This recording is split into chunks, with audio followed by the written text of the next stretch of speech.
भोंदू बाबा अशोक खरात या बलात्कारी बाबाचे जे जे कांड आहेत आणि ज्या ज्या ठिकाणी एफ आय आर होतील त्या सर्व एफ आय आर मध्ये रुपाली चाकणकर यांना सह आरोपी करण्यात यावं.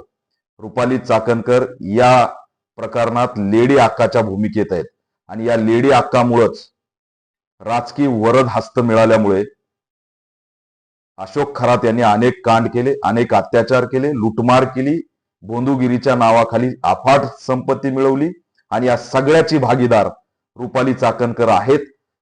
गोल गोल भूमिका आणि क्लीन चिट देण्याची जर भूमिका पक्ष आणि राज्य सरकारने घेतली तर याचे परिणाम राज्यभर दिसल्याशिवाय राहणार नाही.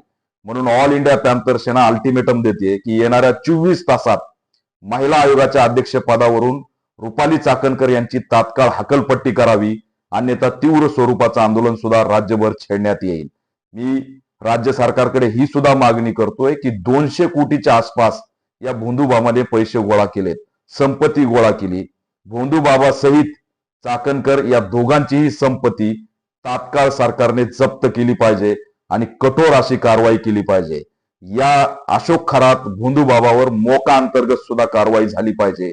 मी दुर्दैवाने नाशिक एसपींना विचारतो की इतर प्रकरणामध्ये त्या ठिकाणी हातपाये बांधून लंगडत लंगडत नाशिक जिल्हा बाले किल्ला म्हणत तुम्ही व्हिडिओ व्हायरल केले.